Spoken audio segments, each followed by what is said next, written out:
everyone. I promised you a second video today, and I am keeping my promise. Woohoo!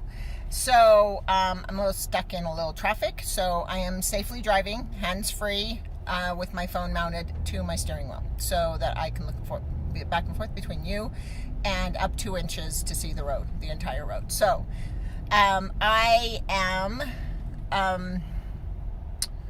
I'm wanting to talk about something that is a responsibility of the medical community and how the breast cancer I have is avoidable. It is a breast cancer we 100% know how to avoid. And so I want to talk about that.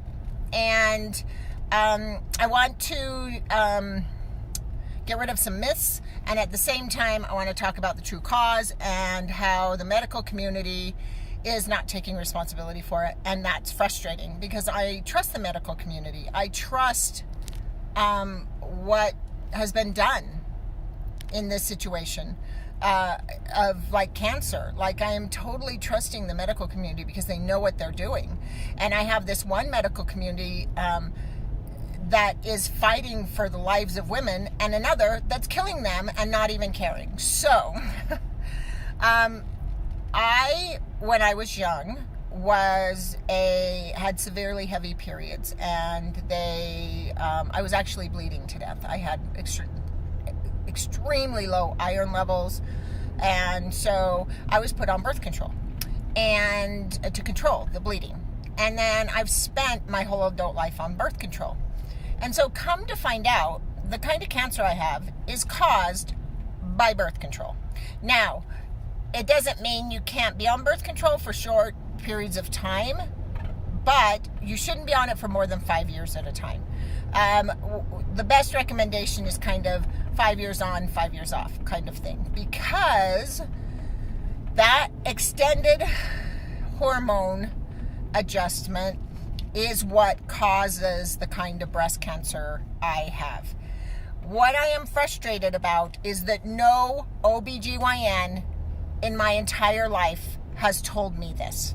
Now, I've had them say there is a risk of cancer, but they've not said that they know that staying on birth control for too long causes cancer. Now, I know they've learned a lot about this cancer in the last 20 years, but I have done a lot of birth control. Like, I've literally had an IUD removed and another one put in immediately, and no one said it, which is like 14 straight years of birth control right there. And no one told me it's gonna give you breast cancer. And that frustrates me. So I've told my daughter and my granddaughter, and I want to tell you, if you're a woman, I get it. Like, for me, I would have had a lot of kids if I didn't have birth control. However, there are things like IUDs that do not have hormones in them that you can use,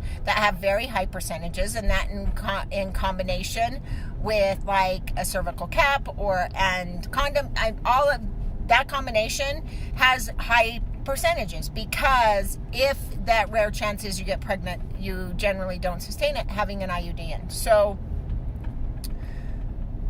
there are other options, but I had a long talk with a group of friends that actually talks about how the OBGYN community discredits those other methods. They tell you not to follow those methods. You see a sign on every doctor's office you go into that gives you these percentages, that shames the use of things like cervical caps and condoms and promotes the use of birth control. And it's giving women cancer, and it's a kind of cancer that is deadly. So I've had my little rant, and now I'm going to spend the last 6 minutes of this video talking about my next steps, because this is where I learned a lot about this. So I have radiation starting next week. Is when my radiation begins. We've been in the planning stages of it, and I've been having appointments, but I met with my oncologist, who's amazing, and so I'm going to be doing the radiation. Also, that doctor's amazing. Dr. Clark's amazing.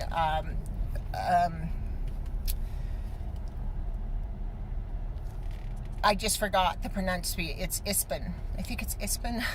I apologize. I just forgot the pronunciation of my oncologist. But I'm going to be working with him for the next 5 years because of what cervical, or of what birth control does. So this is what I found out. I have what's known as a treatable slow-growing cancer. I have a multiductal invasive carcinoma, and it has spread into my lymph nodes. And the issue here is that this kind of cancer likes to sleep. So what happens is when you have cancer, you either finish your cancer treatment by removing the tumor if it hasn't spread. Mine's invasive, and so it's spread. And that's my fault for not getting that lump taken care of sooner. So that's on me. But so a lot of times you'll get this aggressive cancer, and that's where doctors are freaking out and getting you in real fast and stuff. And that's the kind of cancer I had before. And the nice thing about that kind of cancer is if they can get it all, it's done. You're done. Well, the kind of cancer that birth control causes is a slow-growing cancer caused by hormones, and that cancer is what they call a sleeper. So they figured out 5 years ago I'd be having chemo right now. I don't have to have chemo, and that's because they figured out that this kind of cancer sleeps, and because it sleeps, it can turn up again. So these are the kind of cancers where a woman gets cancer, gets treated, thinks she's good to go, and then 10 years later gets a brain tumor and dies. That's the kind of cancer I have. And so what happens is this. There are cancer cells floating throughout my body, and these cancer cells eat estrogen. Now, discredit rumor number one that soy causes breast cancer. It does not. This has been confirmed and confirmed and confirmed by every doctor. And there's it's just nominal. In fact, during my treatment, I'm going to have something that's blocking estrogen. I'll explain more of that. And I can have soy if I want it. He's like, no, you're fine. Go ahead, eat all the soy you want. So anyway, so what happens is I'm not having chemo, because what chemo does is goes through your blood and just kills all the cancer cells. The problem is I could have cancer cells in my blood that are sleeping, and they do the chemo and it doesn't necessarily kill the sleeping cells. So they've gotten to the point where they no longer treat the kind of cancer I have with chemo. What they do is they do radiation to kill it, because if it's not in my blood yet, the radiation means I may be done. I may not have it anymore. But to prevent or to lessen the risk of having it in the future, I have to have another hormone to correct the damage the birth control did, to block all the estrogen in my system. So I can't have any estrogen, because that's what this cancer eats. And so what could happen is it could sleep for a year, wake up, and if it finds estrogen, it's going to eat it, and it's going to grow, and it's going to divide, because that's what cells do, all cells, right? And so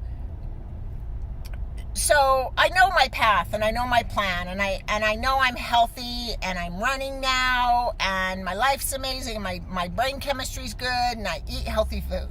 So I'm 100% sure that I'll recover, because the recovery rates are high, really high. They're like 87%. And so that's really high. And I know it's the people that some people can't handle the hormone treatment, so they stop it, and then, it could show up later. And they can't make me 100% sure, but we're getting up to the 99% sures by the time I'm done with this treatment. So anyway, I'm at 9:35, so I have to stop talking fast. So get educated. I'll add more, and I'll talk more about birth control. But if you've been on it over 5 years, take a break. That's what I have to say. Anyway, I'll give you more updates later. Love you. Thank you for following. Bye.